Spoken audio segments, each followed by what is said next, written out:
גשם אחרון מצייר את החיים, לאנשים כל כך שונים, כל כך הרבה פנים, כל כך הרבה צדדים יש לאמת אחת.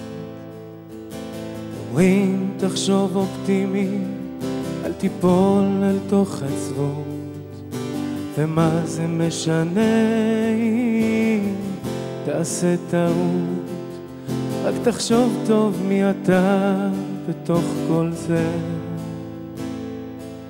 וזה הכי פשוט, פשוט להיות פשוט, וזה כבר לא כל כך פשוט, פשוט להיות. ואתה, מי אתה בתוך כל זה?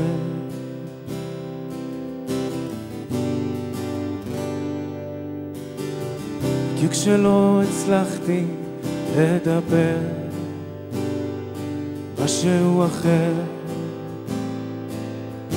נוגע בי כמו לא היה קיים עוד שום דבר בעולם הזה.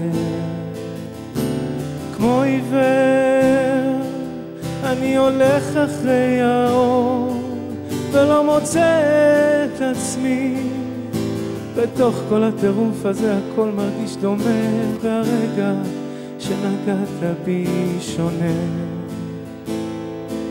וזה הכי פשוט, פשוט להיות פשוט, וזה כבר לא כל כך פשוט, פשוט להיות. ואתה, מי אתה בתוך כל זה?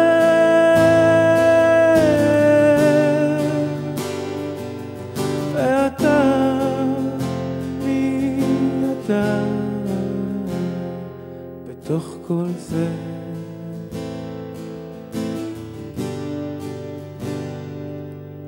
ואתה, מי אתה בתוך כל זה?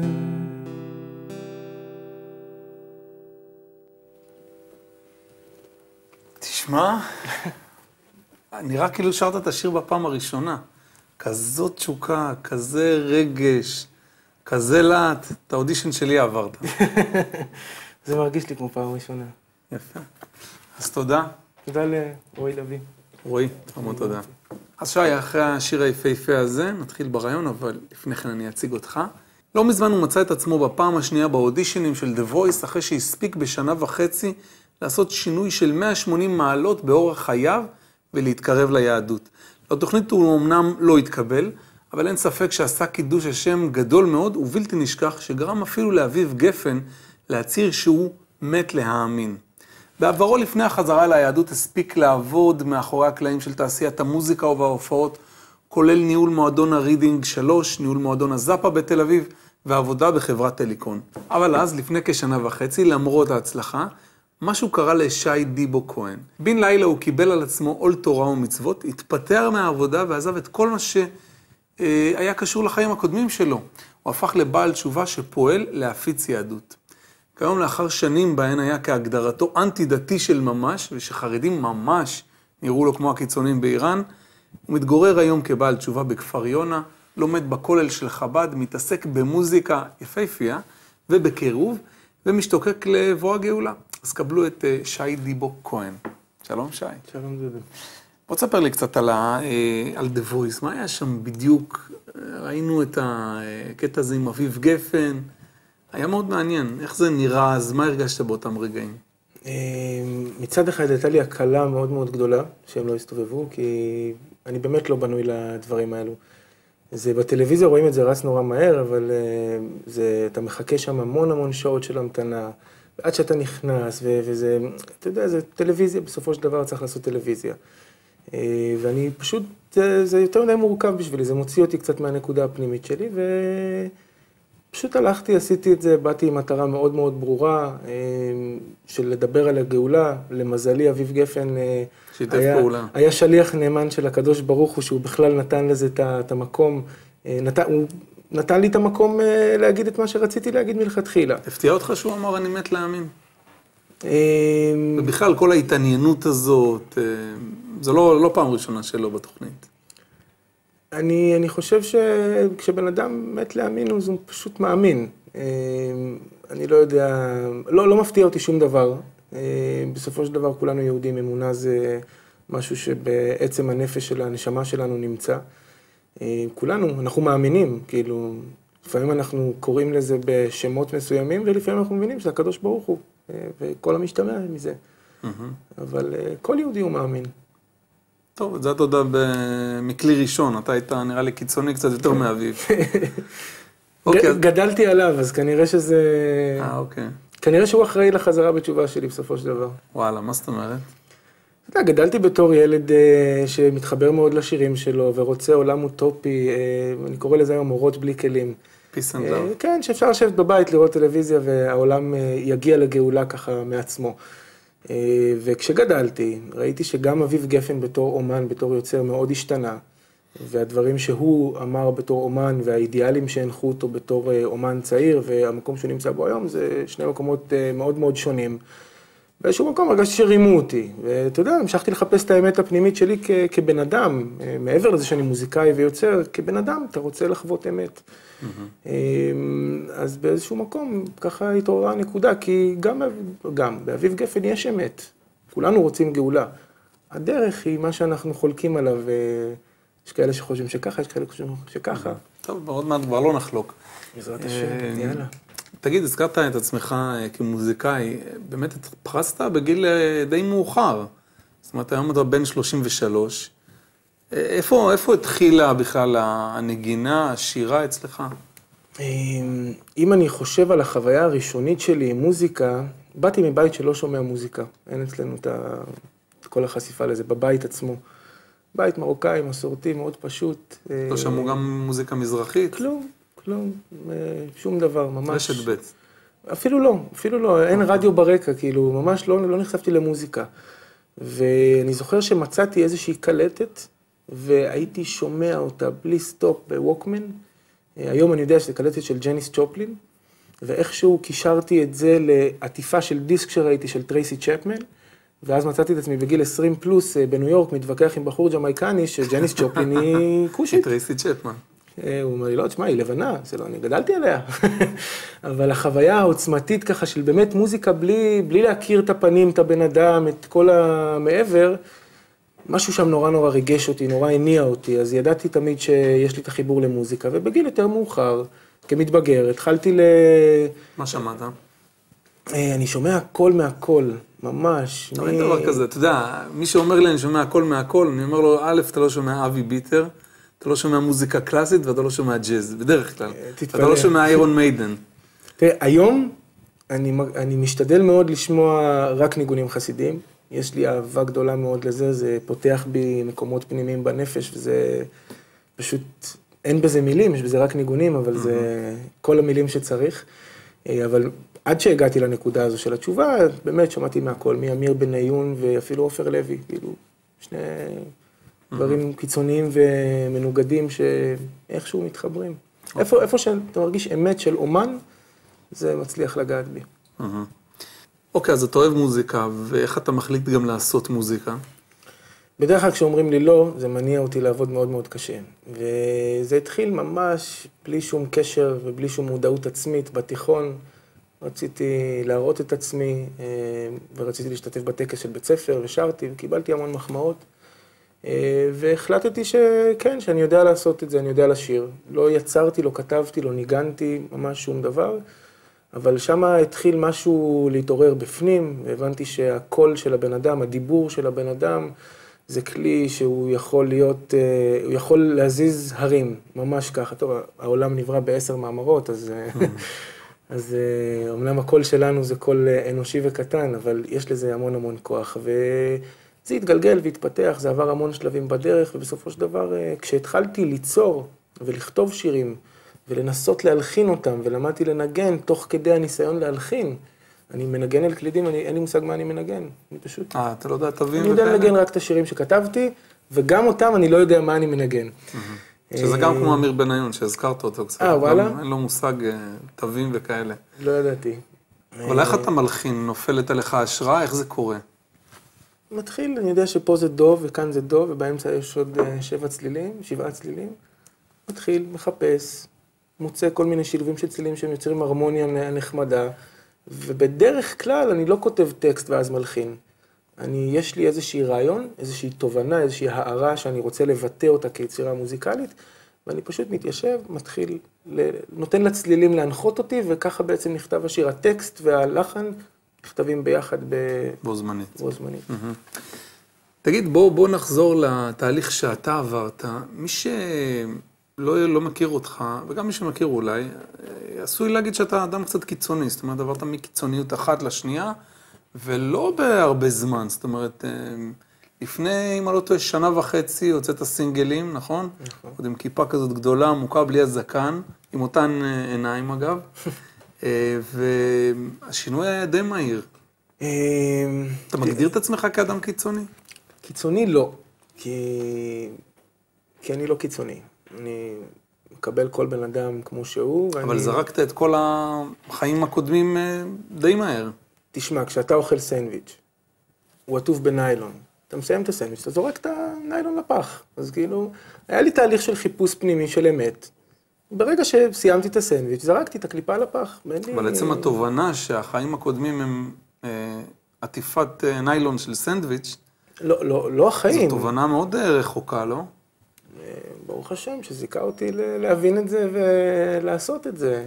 תראה, למשל, השלב שבו החלטתי שאני לובש חליפה, אוקיי? וכובע וכל הלבוש החסידי. הייתי בחתונה של חבר, יחד עם רועי שליווה אותי בשיר, ועמדנו בחוץ ודיברנו, והוא חסיד, לובש חליפה, ואני הייתי עם ג'ינסים קרעים וטישרט וכיפה וציצית, נראה בעל תשובה קלאסי. ואמרתי לו, אני לא אלבש חליפה בחיים. אז אמר לי, שם, אל תלבש, כאילו, יופי, אני לא אלבש. ואז בדרך חזרה מהחתונה, אמרתי לעצמי, כן, אתה כזה פנימי, שאתה לא צריך את החליפה, כי זה עניין חיצוני, וכל התשובה זה עניין פנימי. ואז אמרתי לעצמי, אם אתה כזה פנימי, בוא נראה אותך לובש חליפה. ויום אחרי זה הלכתי וקניתי חליפה. והיה לי כל כך קשה בימים הראשונים, שאתה מרגיש כאילו כולם מסתכלים על החרדי הזה שמסתובב ברחוב, ואז אתה מבין את הרעיון שעומד מאחורי זה. מה הרעיון? הרעיון הוא שבסופו של דבר הקליפה היא שומרת על הפרי. יש את הגרעין שנותן את ההתחלה, ויש את הקליפה שהיא שומרת שהוא לא ירקב. אנחנו פשוט צריכים לשים קליפות שהן בקדושה. אתה מרגיש שהחליפה היא קליפה שעוזרת לשמור עליך? כן, כי אני בא לארון, אני לא צריך לבחור בין 20,000 חולצות, הכל נראה אותו דבר. יש לי ג'קט אחד, יש לי 2 כיפות, ליום חול וליום שבת. אבל אין לי התעסקות בזה, אין לי התעסקות במראה החיצוני. וחוץ מחוסר ההתעסקות, מה זה עוד נותן? איזשהם שכבות הגנה, זה בפרשת שופטים, סופר שופטים ושוטרים שיעשו לנו, וביהודים של הגאולה, שוטרים הופכים ליועצים. החליפה זה סוג של יועץ, גם הזקן, כי זה אומר לך, אוקיי, אתה נראה ככה, יש מקומות שאתה לא יכול ללכת אליהם. יש מקומות זה מחייב אותך. אתה לא יכול להתנהג באופן מסוים. כן, אני זוכר ממש בחודשים הראשונים של התשובה, הלכתי עם חבר בנמל, ואני עם כיפה וציצית, ופתאום אני רואה את אגדיר, ובא לי המבורגר, זה לא כשר שם. בלי לחשוב פעמיים, שמתי את הכיפה בכיס, הכנסתי את הציצית בפנים, ונכנסתי לאכול. היום, מה תעשה עם כל זה? כאילו, אין לך... מסתובב מספריים בכיס. בעייתי קצת. בוא טיפה נדבר על שקית הניילון. איפה הספקת להיות לפני התשובה? מה עשית? עבדתי וואו, באמת, הזדמנו לי המון הזדמנויות טובות בחיים, המון השגחות פרטיות. אחרי הצבא טסתי לארצות הברית, הייתי שם כמה שנים, שם הייתי דווקא במרכז קבלה במיימי, ששם התחלתי לצום ביום כיפור, רציתי נורא וחיפשתי הסבר הגיוני בשכל. לא מאמין בדברים שאני לא רואה. אל תספרו לי סיפורים על קדוש ברוך הוא וחברים דמיוניים. אני רוצה להבין. הבחורה שם אמרה לי דבר נורא יפה. אמרה לי, כמו שאתה שותל גרעין וצומח עץ, ואם לא היית יודע את התהליך שהגרעין עובר, אז היית אומר שאין מצב שיצמח מזה עץ. אותו דבר יום כיפור זה גרעין רוחני שאתה שותל בנפש. וצומחים מזה אחרי זה דברים, להתגבר על היצר, לא להיות ככה אחרי נטיית הלב בלי שליטה. והתחלתי לצום, ובהשגחה פרטית, 7 שנים אחרי, זה היה הכיפור שבו חוויתי הערה מיוחדת שחזרתי, שלקחתי על עצמי עול תורה ומצוות. אבל אחרי שחזרתי לארץ, הלכתי ללמוד מוזיקה בבית ספר רימון, הזדמן לי לעבוד בזאפה בתל אביב, אחרי זה עברתי לעבוד ברידינג 3, משם החלטתי שאני לא רוצה לעבוד שישי שבת מטעמי נוחות, לא מטעמי דת. פשוט רציתי קצת חופש. עברתי לאליקון, למשרת יום, אז עבדתי מאחורי הקלעים. אני חושב שזה גם תרם לי המון לעשייה מוזיקלית, כי ראיתי איזה סוג של אומן אני רוצה להיות. עם איזה אומנים עבדת באליקון? שלומי שבת, המופע המשותף של שירי מימון ושמעון בוסקילה, זה מופע שאנחנו הרמנו אותו מההתחלה. אני עבדתי בבוקינג, זאת אומרת, הייתי מוכר הופעות ומתעסק בשיווק של הופעות. ובמקביל אתה מתחזק, לא? או שזה היה לפני היום כיפור ההוא? לא, שם זה היה יום כיפור, פעם בשנה, אני והקדוש ברוך הוא אומרים שלום ותודה ולהתראות. קצת לפני אותו יום כיפור הגיע חי אלול, י"ח באלול, שהיום אני יודע שזה יום מאוד משמעותי בחסידות. הבעל שם טוב בירך את ההורים של האדמו"ר הזקן שלא הצליחו להיכנס להיריון בברכה לבן, והם התעברו והוא נולד באותו תאריך שהבעל שם טוב נולד, חי אלול. זה נקרא הולדת שני המאורות הגדולים. ורועי, זה שניגן איתי מקודם, הוא חבר שלי והוא בעל תשובה כבר המון שנים, ואף פעם לא שפט אותי ואף פעם גם לא ניסה לדחוף אותי לזה יותר מדי. שזה משהו שמאוד קרב אותי. והוא החליט שהוא עושה התוועדות חי אלול אצלו בבית, והוא הזמין כמה חברים, כולם מוזיקאים, כולם לא שומרים תורה ומצוות עדיין, והיה פשוט ערב נורא מיוחד, ממש קסום, כאילו משהו שם היה. לא חיברתי את זה, לא קישרתי את זה יותר מדי,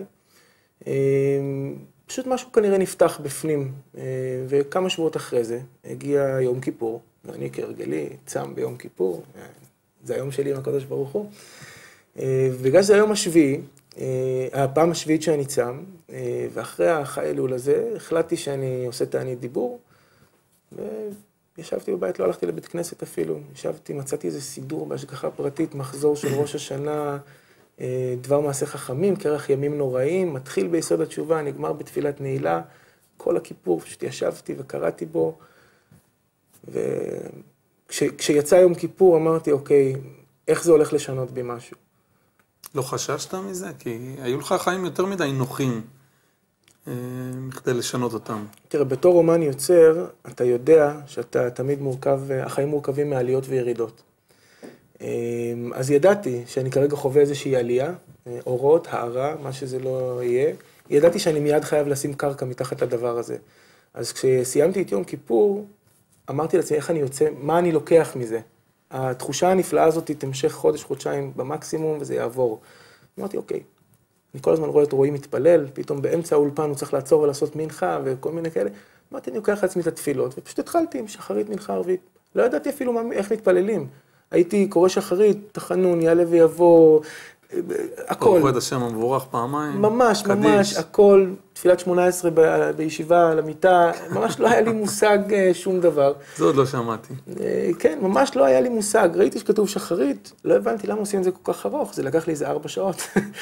ואז שלחתי שאלת רב באינטרנט, באיזה אתר שיש שאלות רב, ואמרתי, טוב, אני בטוח עושה פה משהו לא הגיוני, התפילין, זה עושה לי ממש נמק ביד, זה 4 שעות, זה לא, איך אתם עושים את זה? ואז קיבלתי הסבר מפורט, מה עושים ואיך עושים, והתחלתי לאט לאט לסדר. עד היום אני מסדר, כן? יש לי שליפים קטנים בסידור, איפה לעמוד, איפה לשבת. אוקיי. תגיד, וכשהתחזקת זה לכיוון חב"ד, גם רועי בחב"ד. כן. זה בגללו או שזה היה משהו דווקא, מין בעירה פנימית? תשמע, כמו שאתה רואה, אני לא נראה חב"דניק. חצי חב"דניק. מה? זקן חב"דניק, הכיפה לא פחות. הוא גודל לבד, אני לא נוגע בו. כן, אבל יש מין זקן מחודד כזה. אני טוען שכל עם ישראל הוא חב"דניקים, כי חב"ד זה ראשי תיבות של חוכמה, בינה ודעת. על זה מבוססת התורה שלנו. משה רבנו הוא דעת עליון, הוא מחובר לחוכמה האלוקית והוא מוריד אותה למטה. אחרי זה דרך ההלכות והמעשים זה עובר לבינה ואז לדעת ומהדעת למידות שבלב. היהדות היא חב"ד.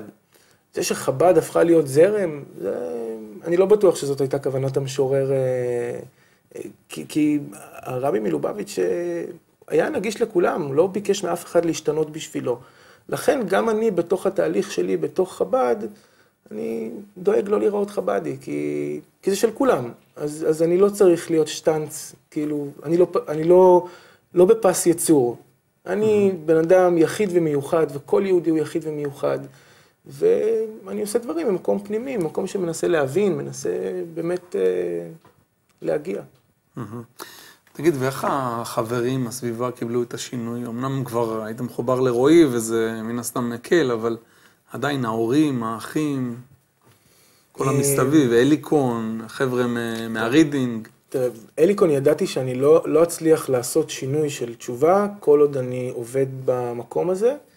יש שם אנשים מדהימים ומקסימים, אבל זה אורח חיים, היו צוחקים עליי וכל מיני כאלה דברים, וזה היה נוגע בי, כי בהתחלה הכל נורא נפיץ.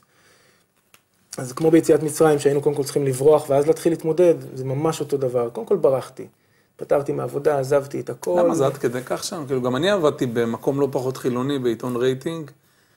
לא הייתי שם, כאילו, הייתי כתב מבחוץ, אבל לפעמים דווקא שאתה במקום חילוני, ואתה מתחזק, אז אתה עוד יותר, הם דווקא, אני מרגיש שהם חיזקו אותי, כי אני עוד יותר התחדדו ההבדלים ביני לבין התרבות הזאת, ועוד יותר התרחקתי, ועוד יותר סלדתי ממנה. זה לא חשבת גם להפוך את אליקון לאיזה מין קטליזטור שיעזור לך להתרומם? אולי היום אני יכול לעשות כזה דבר. באותו רגע ממש לא עניין אותי מהם. רציתי את הקדוש ברוך הוא. וידעתי שכדי להגיע אליו אני צריך לברוח רחוק מכל מי שיערים עליי מכשולים. תשמע, גם עם ישראל הוא עם קדוש, יכולנו להישאר במצרים ולהחזיר את פרעה בתשובה. הרבי גם כותב שכשפרעה חוזר בתשובה זה העניין של משיח בעצם, הורד דתו בכלים דתיקון. איפה אני ואיפה הוא לעשות כאלה דברים?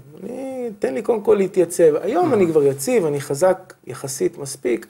אני יכול לחזור ולעבוד במקום כזה בלי שזה ישנה אותי, ואולי אפילו לפעול שינוי בהם.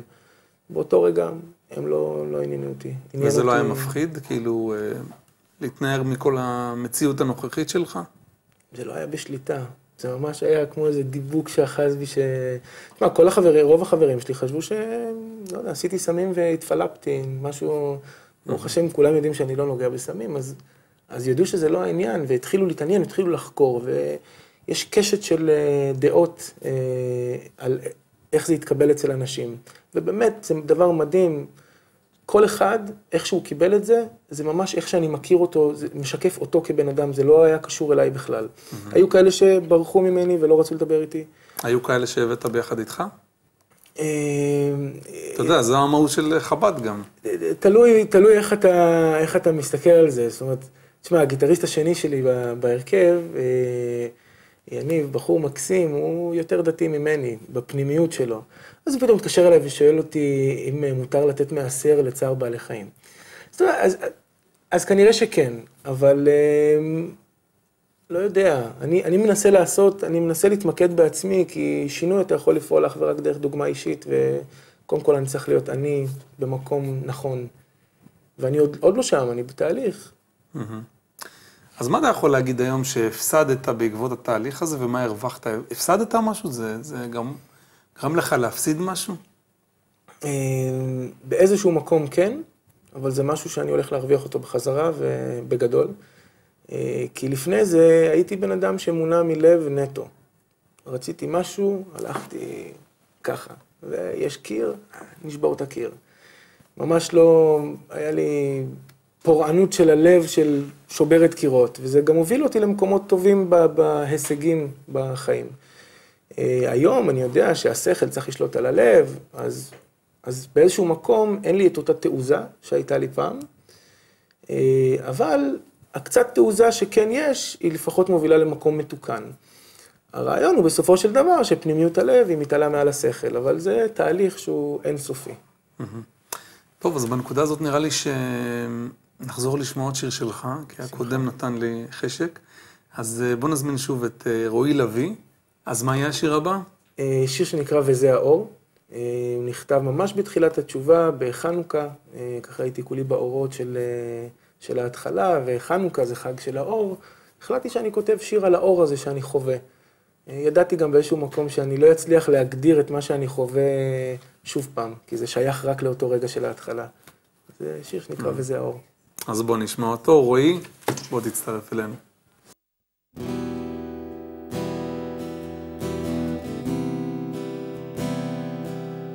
וזה האור שלוקח אותי ושאזכור איפה השארתי את כל הפחדים שלי ושאפתור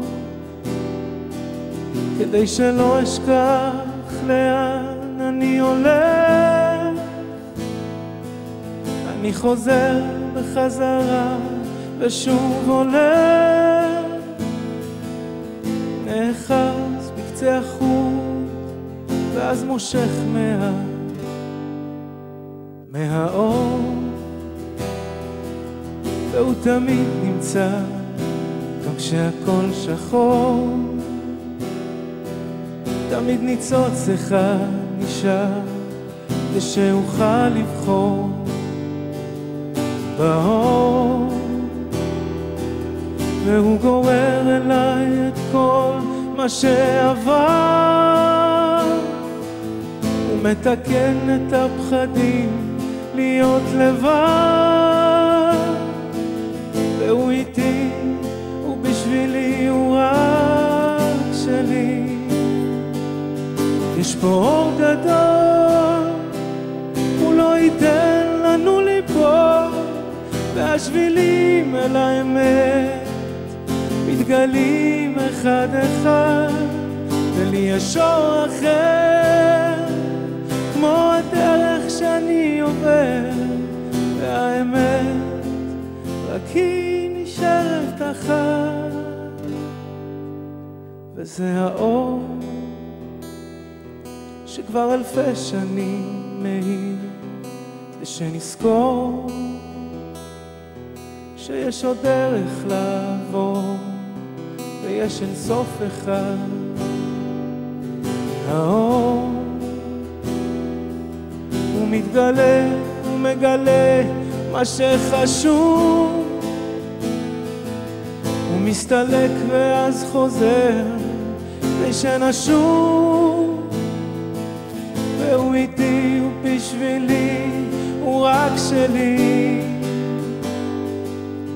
יש פה אור גדול, הוא לא ייתן לנו ליפול, והשבילים אל האמת מתגלים אחד אחד, ולי יש אור אחר כמו הדרך שאני עובר, והאמת רק היא נשארת אחת, ויש בה אור. וואו, תשמע, זה היה מהפנט, שיר שמימי, מקסים, לא יודע, כאילו, לא יודע מה להגיד לך, אבל באמת ריגשת. תודה. אז תודה לרועי לוי, שוב. תודה. ונמשיך ברעיון. משהו אחד שאני רוצה לשאול אותך מההתחלה, מה זה דיבו כהן? מה השם משפחה הזה? זה סיפור נורא מעניין, שאני גיליתי אותו ממש במקרה. מסתבר, אני מצד אבא שלי דור שביעי או שמיני שנולד בארץ, ומסתבר שהמקורות השורשים הם מחלב בסוריה, ואז היו כל העלילות דם על היהודים, ורצחו שם יהודים, ומי שלא הסכים להתאסלם, והיה שם בלגן.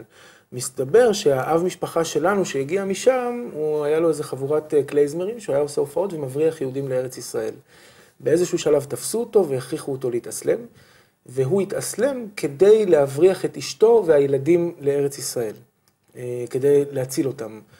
הם הגיעו לפה, הגיעה האישה עם בן ובת, שמסתבר שלפני זה היו לה עוד בנים, שמתו ממחלות ילדים בגיל נורא צעיר, וכשהיא הגיעה היא נורא פחדה על הבן שקראו לו אברהם, ולקחה אותו לרב, והרב אמר לה שיש סוג של כללה על המשפחה, שלא יהיה המשכיות, לכן הבנים מתים, והיא צריכה למכור אותו למשפחה אחרת. מאוד מזכיר את מה שעושים היום פדיון הבן, והיא מכרה אותו, והייתה צריכה להוסיף לכהן את הדיבו כדי שזה, ובאמת הוא... למה הייתה צריכה להוסיף? זה היה שם המשפחה האחרת? השם המשפחה היה כהן, והוסיפו את הדיבו. לא מצאתי תיעוד לזה שיש דיבו כשם משפחה ישראלי, אבל כן יש סורי. אז אני לא יודע בדיוק, יכול להיות שזה היה לפני שהם באו לארץ, אני לא ממש יודע את הפרטים, זה ככה סיפורים שעוברים מסבא לנכד. אבל זה פחות או יותר הסיפור, ובאמת הם הגיעו והוא שרד, והוא הרגיש להגיע לארץ ישראל, וקוראים לו אברהם, אז הוא קרא לבנים שלו משה, יצחק ויעקב, ומשה הוא סבא של סבא שלי, או משהו כזה. טוב, הולכים פה יותר מדי אחורה. תגיד, ולקראת סיום, אני יודע שאתה עבדת על אלבום בכורה, והטקסטים היו עוד לפני התהליך של התשובה, ועכשיו אתה כבר עובד על אלבום שני, בזמן שהאלבום הראשון עוד לא יצא. אז איפה הדברים עומדים? זאת אומרת, למה לצפות? שאלה טובה, אולי תייעץ לי, כי אני באמת צריך עצה בדבר הזה. אני מצד אחד, האלבום הראשון שהוא כבר מוכן, הוא לא משקף את המקום שבו אני נמצא היום, אבל בעבודה עליו חזרתי בתשובה. זאת אומרת שכנראה שאולי יש בו משהו שכן יכול לעורר ולהעיר, כי זה עשה לי את זה. אז אני כן רוצה להוציא אותו, אבל אני יודע שהאלבום השני הוא דווקא זה שבאמת משקף את המקום שבו אני נמצא ושאני שלם איתו מבחינה אומנותית. פעם מישהו סיפר לי דבר נורא יפה, שיש אומנים שהם אף פעם לא מרוצים מהשיר, אז הם כל פעם משנים אותו, ולפעמים אחרי 5 שנים, השיר כבר עבר כל כך הרבה פורמטים שהם יכולו להוציא 3 אלבומים מהשינויים שהשיר עבר. אז צריך לדעת מתי לעשות סטופ, לארוז את זה, לשלח את זה ולעבור הלאה, כי חלק מהיותנו אומנים ויוצרים זה התהליך שאנחנו משתנים, שלא פוחדים לשנות, להשתנות. אז אני מאמין שאני סוגר אותו ומשחרר אותו, ומתחיל ישר לעבוד על האלבום השני, וכמה שיותר מהר שהשם יעזור לי וישלח לי עזרה מכל המסביב, כי זה לא פשוט. הלידה של האלבום הראשון הייתה קשה ויקרה, אבל הרווחתי דבר שהוא יותר יקר מכסף, הרווחתי את עצמי. יפה, אז אתה לא צריך כבר את העצה שלי, אני רואה שכבר יש לך פתרון. לא, אני עדיין צריך עצה. הבנתי. אז המון תודה לך, שי דיבוקוין, שהיית איתנו, רעיון מקסים, שירים מדהימים באמת, ואני אעקוב אחרי זה מעכשיו באופן יותר אישי. תודה לכם גם שהייתם איתנו בתוכנית נוספת של בכיוון אחר. אם יש לכם תגובות, הערות או כל דבר אחר, אתם יכולים לכתוב לנו למייל שמופיע כאן למטה, dudu@hidabrut.org, ונתראה בתוכניות נוספות של בכיוון אחר. אבל לפני סיום נעבור לשאלון אסוציאציות. אמונה. הרבי מלובביץ'. חסידות. הרבי מלובביץ'. תל אביב. רועי לוי. מוזיקה. קיצוניות. דתי. מוזיקה חילונית. דרך. מוזיקה יהודית. תכלית. ערוץ הידברות. עם ישראל. שי דיבוקוין. חיפוש. טוב, נאחל לך שתמצא. אמן.